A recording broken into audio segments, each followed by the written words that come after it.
Hi guys! I'm back with another set of journal entries. So, I present the next case file from the journals of Norman Carter. June 3rd, 1957. Spent the night in Des Moines. More specifically, I spent the night at a dive bar in Des Moines. While I was there, I got to talking with one of the locals. Eventually, we ended up on the subject of monsters. He told me there was actually a local legend that might be of some interest. He couldn't remember many details, but he said that there was a town about 15 miles west of here with stories of a monster sighting going back at least 50 years. Van Meter. I know I'm just as likely to find a tall tale as a real monster, but it's close enough that it's worth checking out. June 4th. Van Meter is a small town with only about 1,000 people, so I stuck around Des Moines first to do some research. Did some digging at the library, and I managed to find a few old articles. The story comes from 1903. This monster was sighted every night for 3 or 4 days straight. The papers describe it as some sort of gargoyle or flying kangaroo with a big glowing horn on its head. A few folks fired on it, and it was supposedly bulletproof. Eventually, someone saw it retreat into a local mine shaft. Now, the last time it was sighted, 2 of them had come out of the mine shaft. By this point, the town formed an armed mob, and everyone shot at the creatures. In retaliation, they gave off a terrible smell and then went back into the mine shaft. And they were never seen again.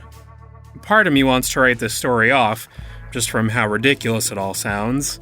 But then again, I'm always discovering something ridiculous. Not to mention, it seems like there were a lot of witnesses. Most of them have probably kicked the bucket by now, but hopefully I can still find some of them. June 5th.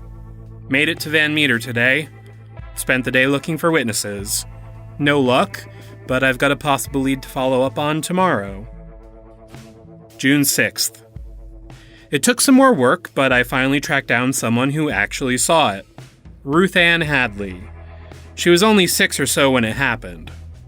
According to her, she tagged along with her older brother when the town decided to gang up on the monsters.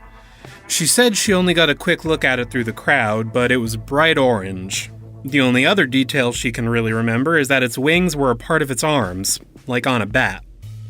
Now, as best as I can tell from asking around, that really was the only time these creatures were ever seen. And since they were last seen going into the old mine, I guess I'll start looking there. June 7th. Checked out the mine today. It's condemned, of course. Looks like it's been abandoned since long before the monster was here. It's gonna be pretty difficult to get into. I think I need to get some climbing equipment first. And then he skips ahead a few days. June 12th. Finally have all the gear I need. Heading back to Van Meter in the morning. And then he skips a few more days.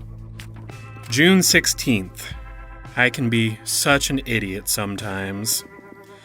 I'll try my best to remember everything that's happened since I went down into the cave.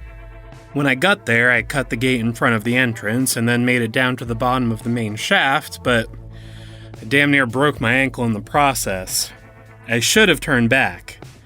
It hurt like hell, but it didn't seem life-threatening at the time, so I kept going. And finally, after following one of the smaller shafts, I found 3 skeletons. 2 adults, curled up around a baby. They look like monsters, all right. As best as I could tell, the adults were a little larger than human-sized. Now, I went to a museum once when I was younger, and these things look like pterodactyls, only with much bigger legs. They each had a big horn, all right, and I don't know if it glowed when they were alive, but it wasn't glowing now. The skeletons were also covered in holes, and the ground was stained. Not red, but definitely dark. Seems they weren't so bulletproof after all. People can be real assholes sometimes. Anyway, after that, I got lost for a little while, but I eventually found my way back to the main shaft and made it up to the mine entrance. Having walked around for a few hours, my ankle was in much worse shape than I'd realized. I just barely managed to drive myself to the closest house I could find. I'm pretty sure they phoned for help at that point, but I had already passed out. And that was 3 days ago. I'm in the hospital now. They say it should be a quick recovery at least. June 17th. There's a cute nurse here, so I guess Iowa wasn't all bad. And that's it. So, I hate to give out spoilers, but that cute nurse you just mentioned, that's Mia's grandmother. How crazy is that? Mia told me she realized when she was reading it. She'd always known the story about her grandparents meeting in a hospital, but obviously they never told her the whole story. I think it's sweet. Anyway, back to the cryptid. This is actually one I'd never heard of before. The Van Meter Visitor. Because I guess they couldn't think of any other good V words. So like Norman mentioned, there was only ever that one series of sightings. He sketched both the skeleton and what seems to be his best guess at what it would have looked like when it was alive. And like he said, it does look like a pteranodon with much larger than normal legs, almost bipedal, and a big forward-facing horn.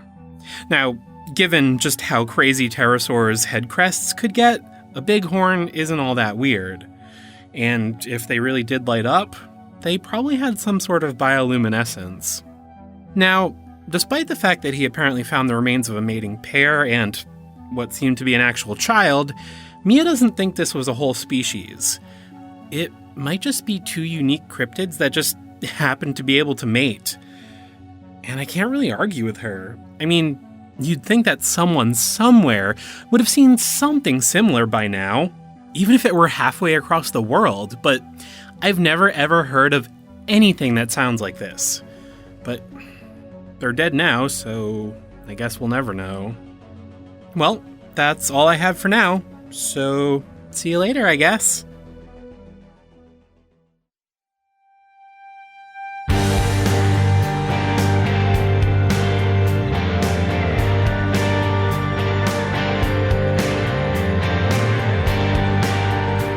Cryptid Cases has been a production of Little Giant Monsters. If you enjoyed the show, please consider leaving a review on iTunes or tell a friend. It really helps others find the show. If you'd like to follow us on social media, search for Little Giant Monsters on Facebook, Twitter, or Instagram. You can also visit our website, littlegiantmonsters.com. Check out any of these pages to see other projects we're working on, as well as a new cryptid sketch every Monday after the new episode. Thanks for listening, and see you again soon.